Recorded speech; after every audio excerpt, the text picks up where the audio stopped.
This is San Quentin State Prison. Inmates spend 10, 20, 30-year sentences here. Some will never leave. Behind bars, murderers, thieves. And here's one that might surprise you. Aspiring entrepreneurs.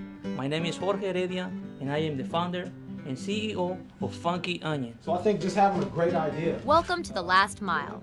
It's one of the most popular programs in the prison. So, same question. That's Chris. Along with his wife, Bev, he started the program to do what many tech entrepreneurs do, solve a problem. In California, we spend more for prisons than for higher education. More than 60% of California prisoners released end up back behind bars within 3 years. One reason? They just can't find work. You know, I'm a go-getter in terms of starting my own company, and having a vision. So like many others in the Bay Area, these inmates are becoming tech entrepreneurs.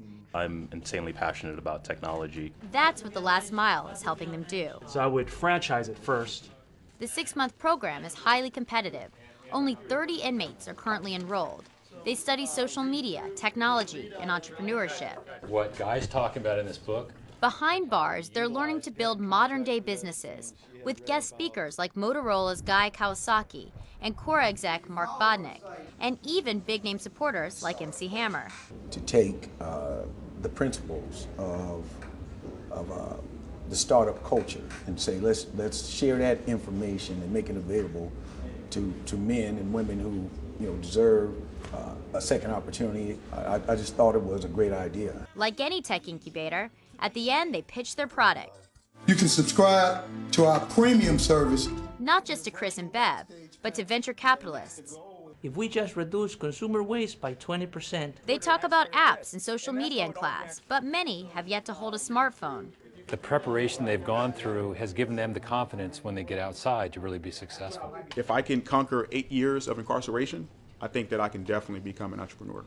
They're a short drive from companies like Facebook and Twitter, but most have never used either. For many, the sites didn't even exist when they were locked away. If you had access to one of those things today, technology tool or social media, what would it be?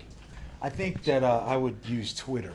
For those getting out, some of who've spent decades in prison, there's hope in the ethos of the Valley. I think Silicon Valley is the ideal place because this is a place where people succeed or fail and start all over again.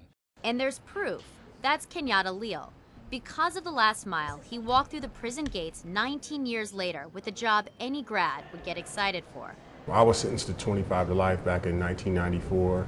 I mean, at 25 years old, I started entertaining thoughts of I might die in prison. What was the biggest technology? What was everyone talking about when you were incarcerated? Motorola just came out with the flip phone. But his involvement in The Last Mile landed him a job at Rocket Space, a co-working office for tech startups.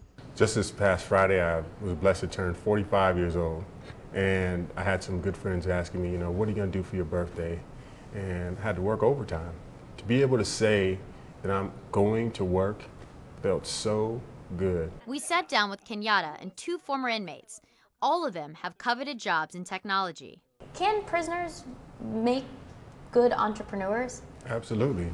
I think when you look around, so many of the people that are in prison, they have entrepreneurial skill sets, they just use them in a negative way. A lot of us, when we started getting in trouble because we weren't conforming, we thought outside the box. We were just kind of outcast because of it. Prison may be an unlikely place for startups to emerge, but behind bars, the same rules apply. I think anyone that's brave enough to go and want to be an entrepreneur, you have to be resilient.